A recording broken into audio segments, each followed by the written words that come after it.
Hello students, तो welcome to next lecture of thermal properties of matter. अब यहां से नया टॉपिक स्टार्ट होता है which is heat transfer. Heat is nothing but क्या? हीट क्या होता है? Heat is nothing but energy. Okay, heat जो है this is nothing but energy.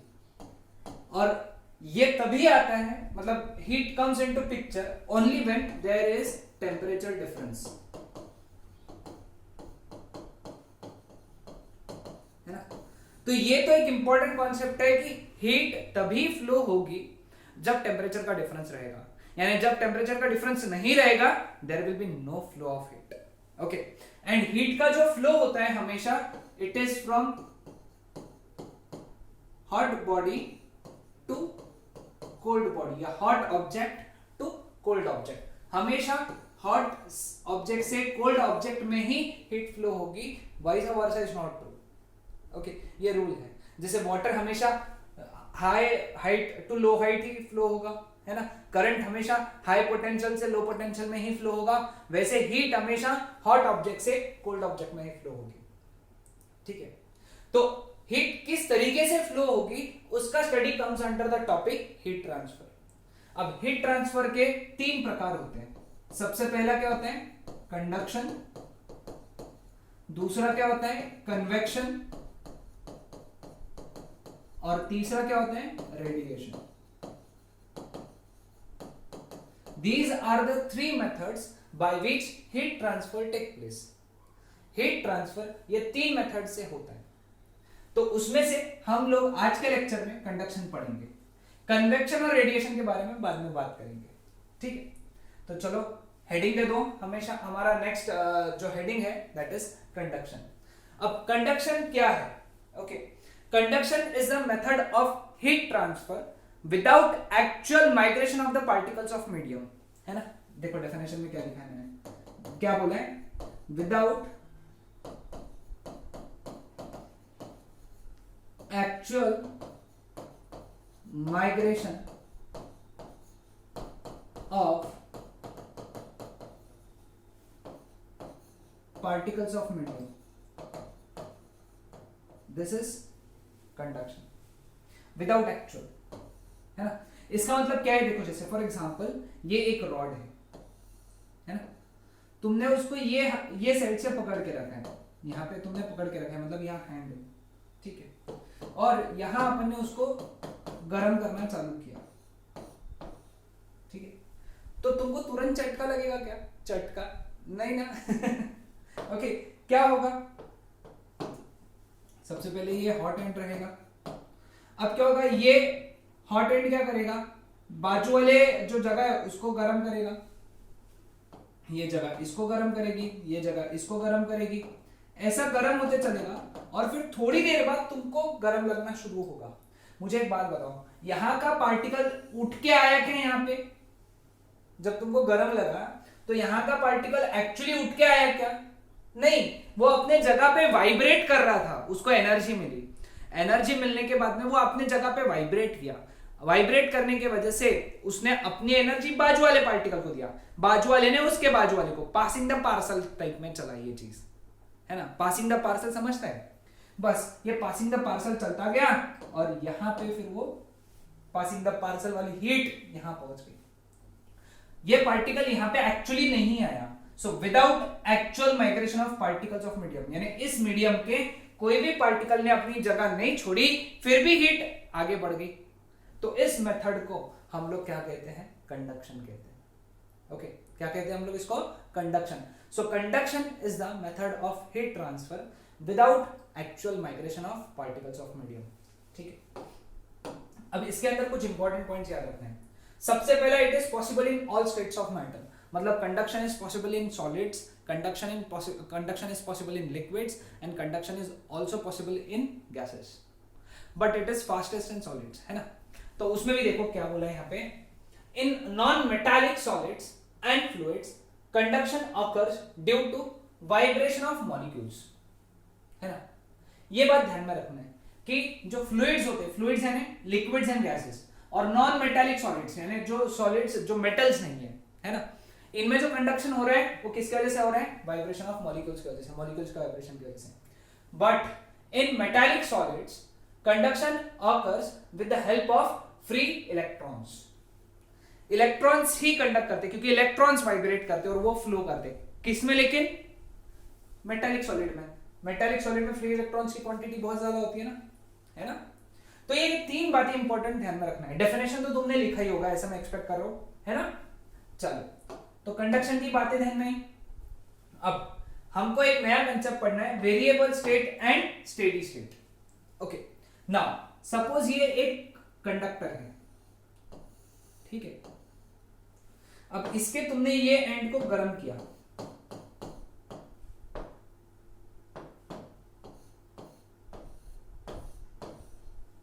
ठीक है. स्वाभाविक सा बात है, शुरुआत में मतलब 1-2 मिनट बाद में, लेट अस से 1-2 मिनट बाद में, एकदम शुरुआत में यहां पे टेम्परेचर सबसे ज्यादा रहेगा, तो इसको मैं बोलूंगा TH. और यहां टेम्परेचर बहुत कम रहेगा, उसको मैं बोलूंगा TL, है ना. This is the temperature of this is the region of high temperature and this is the region of low temperature. तो बीच में क्या होगा? धीरे धीरे टेम्परेचर कम होते चला जाएगा, है ना. तो यहाँ पे अगर समझ लो 100 डिग्री सेल्सियस है फॉर एग्जांपल, तो यहाँ पे रहेगा 90 डिग्री सेल्सियस, फिर यहाँ पे रहेगा 80 डिग्री सेल्सियस, एंड ऐसा करते करते यहाँ तक आ जाएगा लेट अस से 40 डिग्री सेल्सियस. ऐसा समझ में? तो इसका मतलब क्या है कि this rod has different temperatures at each and every place. हर जगह पे, हर क्रॉस सेक्शन एरिया कंसीडर अगर मैंने किया, ऐसा क्रॉस सेक्शन एरिया कंसीडर किया मैंने, ऐसा, है ना. तो हर क्रॉस सेक्शन एरिया पे हमको अलग टेम्परेचर मिल रहा है. मतलब this rod exist in variable state. Variable state क्या होते हैं? वेरिएबल स्टेट वो स्टेट होता है रॉड का जिसमें टेम्परेचर हर क्रॉस सेक्शन पे अलग अलग होता है. ठीक है. थोड़ी देर बाद तुमने ये हटा दिया, so now what is going to happen? Heat यहां से ऐसा फ्लो होते हीट ऐसा फ्लो होगा, और थोड़ी देर बाद रॉड का टेम्परेचर यूनिफॉर्म हो जाएगा. रॉड का टेम्परेचर क्या हो जाएगा? Uniform. And in that case the rod is said to be in steady state. Rod तब स्टेडी स्टेट में रहेगा. ठीक है. ये सिर्फ कॉन्सेप्ट है, ध्यान में रखना है, variable state and steady state. ठीक है. Next, isothermal process. आइसो मतलब सेम, थर्मल मतलब टेम्परेचर, है ना. तो देखो डेफिनेशन क्या है इसकी? Any surface within the conductor having its all points at the same temperature is called as isothermal surface, है ना. यानी जैसे फॉर एग्जांपल ये एक रॉड है,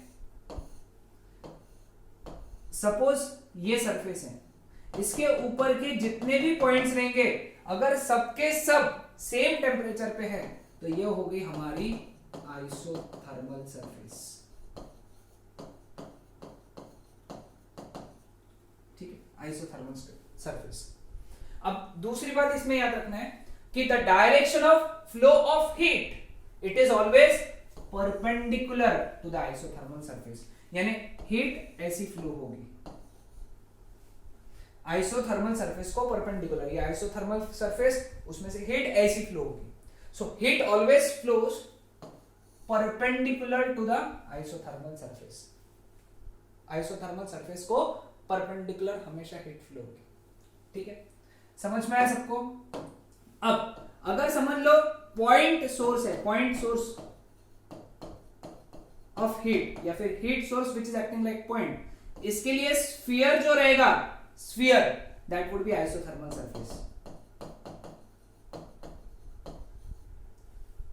ओके, पॉइंट सोर्स के लिए क्या रहेगा? स्फीयर. ठीक है.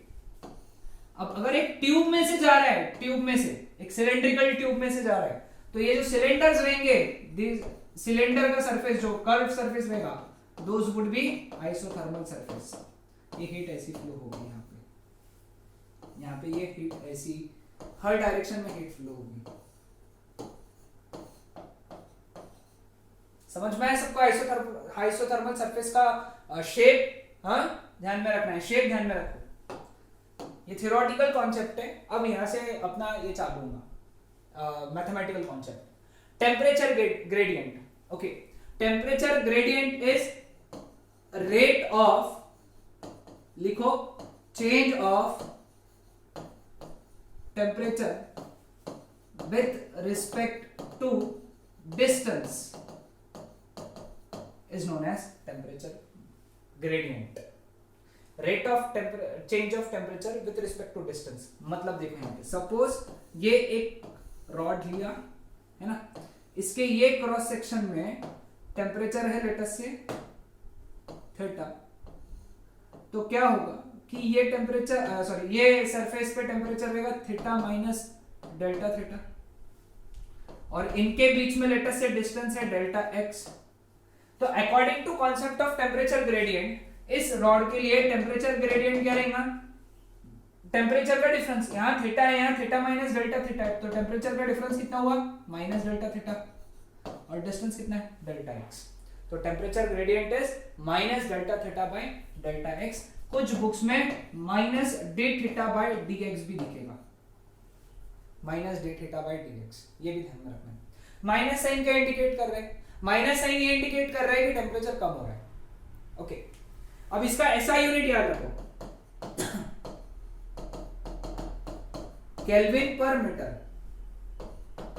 और सीजीएस यूनिट क्या रहेगा इसका, केल्विन पर सेंटीमीटर, टेम्परेचर ग्रेडियंट।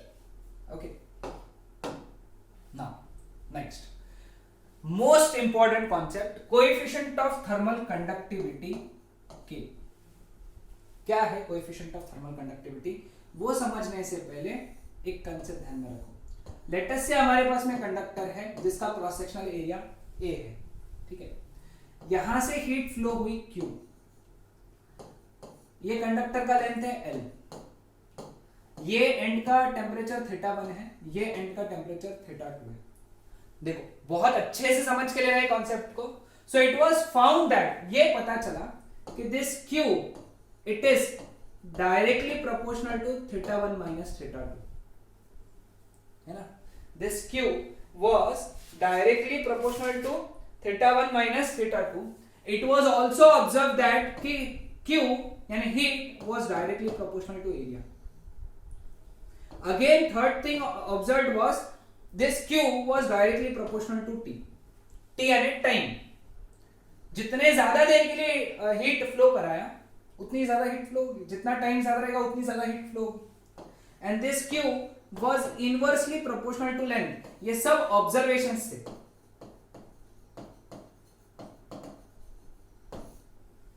तो इन सबको कंबाइन किया तो हम लोगों ने एक इक्वेशन लिखा, Q was proportional to θ1 minus θ2 into A into T upon L।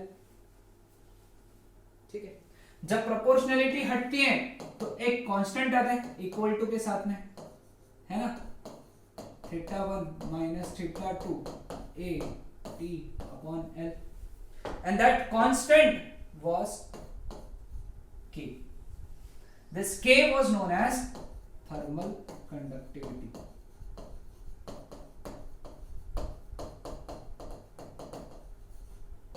इस K को हम लोगों ने क्या कहा, थर्मल कंडक्टिविटी। मुझे एक बात बताओ, this Q will be equal, sorry, this K will be equal to Q। अब इसको डिफाइन करेंगे, K की वैल्यू Q कब रहेगी, जब θ1 माइनस θ2 1 केल्विन रहेगा, टेम्परेचर है ना, A 1 मीटर स्क्वायर रहेगा, T 1 सेकेंड रहेगा, और L 1 मीटर रहेगा, है ना।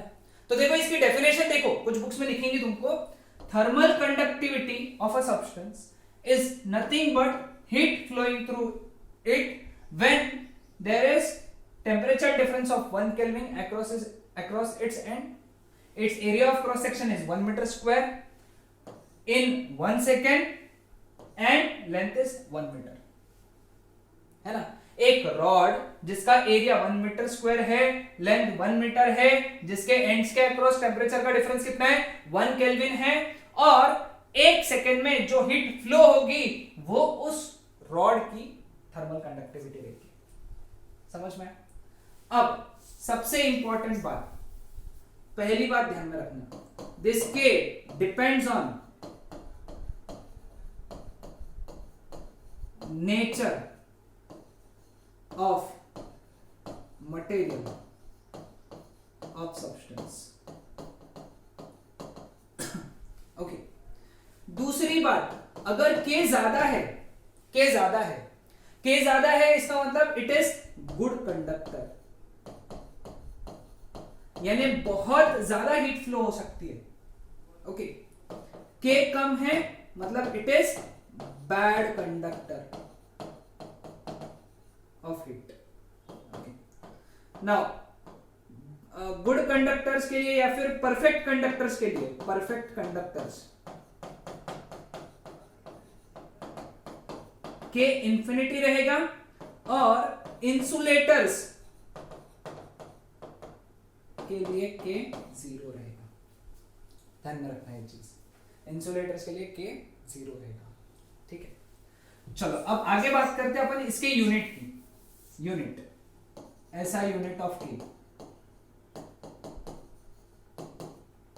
ठीक है, Q is equal to K theta 1 minus theta 2 A small t upon small l। तो K का वैल्यू कितना हुआ? Q into small l upon theta 1 minus theta 2 A into t। अब इसका यूनिट बनाएंगे, चलो यूनिट बनाते हैं। इसका यूनिट है joule, metre, kelvin, metre square, second. ये मीटर कैंसिल हो गया, तो इसका एसआई यूनिट क्या हो गया फिर? जूल पर केल्विन मीटर सेकेंड। जूल पर सेकेंड को वॉट भी कहते हैं, तो वॉट पर केल्विन मीटर या फिर metre kelvin. Okay, clear? CGS पूछा तो अर्क पर केल्विन सेंटीमीटर सेकेंड। होमवर्क है तुम्हारे लिए, लेट अस जस्ट चेक कि कितने लोग सॉल्व करेंगे इसको, कितने सॉल्व करके मुझे आंसर भेजते कि के का डायमेंशन क्या है, के का डायमेंशन निकालना है। Okay, so let us just check कितने लोगों को डायमेंशन आएगा। ठीक है, okay, next, relation between temperature gradient and thermal conductivity. Temperature gradient हम लोगों ने पढ़ा था, it was d theta by dx and thermal conductivity is nothing but k। ठीक है, अब हम लोगों ने q का इक्वेशन देखा था, k into theta 1 minus theta 2 a t upon l। Suppose time है dt और लेंथ है dx, टाइम है dt, लेंथ है dx और टेम्परेचर का डिफरेंस उसको मैं d थीटा से रिप्रेजेंट करूंगा, टेम्परेचर के डिफरेंस को d थीटा से। सो इक्वेशन क्या चेंज हो गया? q और जो हीट है वो है dq, तो dq is equal to k d theta into dt upon dx। इसको नीचे लेकर चले गए, तो ये फॉर्मूला बहुत इंपॉर्टेंट है, इसको नोट डाउन करना। dq by dt is equal to a रह गया, सॉरी a रह गया, तो k a d theta by dx। ये हो गया टेम्परेचर ग्रेडियंट, ये हो गया k। Now if dq by dt is constant, dq by dt is constant, a तो कांस्टेंट ही है, a तो कांस्टेंट ही है, तो उस केस में d थीटा by dx मतलब temperature gradient is inversely proportional to k। ओके, याद रखना, ये हम लोग जब न्यूमेरिकल सॉल्व करेंगे ना तब काम में आएगा। d theta by dx is inversely proportional to k, यानी temperature gradient is inversely proportional to thermal conductivity. Okay, clear with this? Solve करो सभी लोग। Wiedemann Franz law. Okay, Wiedemann Franz law ये क्या कहता है? फॉर अ सब्सटेंस, याद लिख लो, फॉर अ सब्सटेंस या for a conductor the ratio of thermal conductivity to electrical conductivity sigma. Electrical conductivity is defined as 1 by resistivity. ये तुमने क्लास 10th में पढ़ा है, resistivity, this is resistivity. and this is electrical conductivity.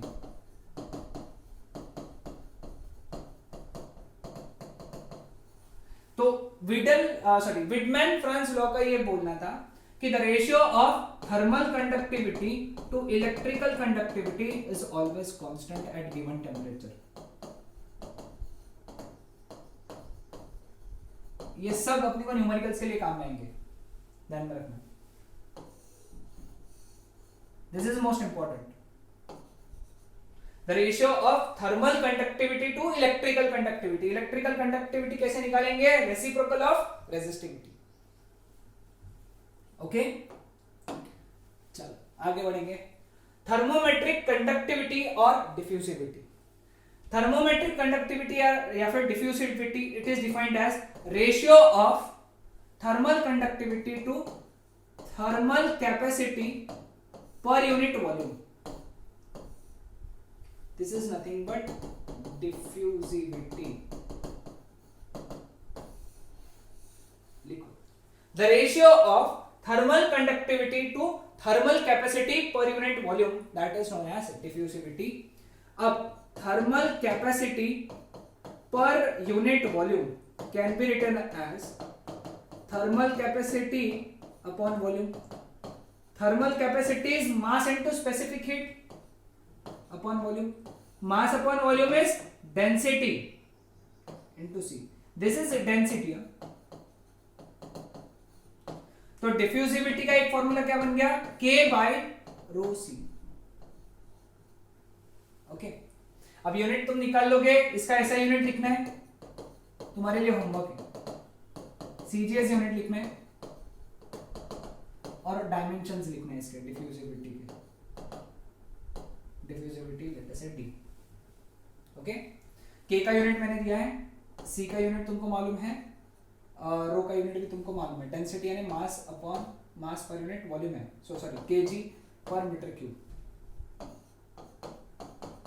kg पर metre cube. इसका भी तुमको मालूम है, इसका भी तुमको मालूम है। चलो सॉल्व करना है इसके लिए।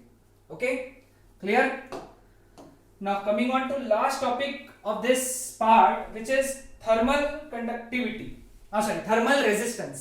Thermal resistance is nothing but opposition to the flow of heat current. ये एक डेफिनेशन है, ये पहली definition. Opposition to the flow of heat current, that is known as thermal resistance. Now what is heat current? Heat current H is defined as Q by T, amount of heat flowing per unit time. ये पहली definition, यानी heat current यानी amount of heat flowing per unit time को जो opposition है उसको हम लोग क्या कहेंगे? Thermal resistance. पहला चीज समझा, ठीक है। दूसरा चीज, इसकी सेकंड डेफिनेशन। इसकी सेकंड डेफिनेशन क्या है? It is defined as ratio of temperature difference to heat current. It is nothing but thermal resistance R, यानी हीट के फ्लो को resistance, that is known as thermal resistance. Ratio of difference in temperature upon heat current, ठीक है। देखो इसको solve कैसे करते हैं? Q1 minus Q2 upon Q by T, है ना। अब अपने को मालूम है Q is equal to K theta 1 minus theta 2 into A small t by L। ये जो T है यहां से उठा के अगर इसके नीचे रख दिया तो क्या आ गया? Theta 1 minus theta 2 upon K theta 1 minus theta 2 A upon L, cancel. तो देयरफॉर थर्मल रेजिस्टेंस का important equation L upon KA, most important, ठीक है, मोस्ट इंपॉर्टेंट। इसका भी ऐसा यूनिट CGS यूनिट और डायमेंशंस निकाल लेंगे तुम, ठीक है, होमवर्क है तुम्हारे लिए। Thermal resistance it is inversely proportional to thermal conductivity, याद रखना। यानी जितनी ज्यादा थर्मल कंडक्टिविटी रहेगी उतना थर्मल रेजिस्टेंस कम रहेगा, समझ रहे हो, है ना। कोई भी सब्सटेंस यानी गुड कंडक्टर्स के लिए थर्मल कंडक्टिविटी कैसी है? थर्मल कंडक्टिविटी कैसी है, ज्यादा होती है, तो उनके लिए थर्मल रेजिस्टेंस कम रहेगा. So for perfect conductor R is 0 because K is infinity.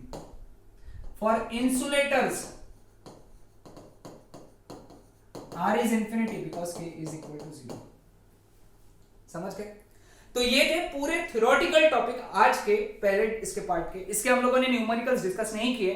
जब अपन इसके न्यूमेरिकल्स डिस्कस करेंगे तो तुमको ये टॉपिक बहुत अच्छे से क्लियर हो जाएगा. Okay, so that's it for today. Next lecture में हम लोग इसके आगे के कॉन्सेप्ट्स पढ़ेंगे. Okay, bye.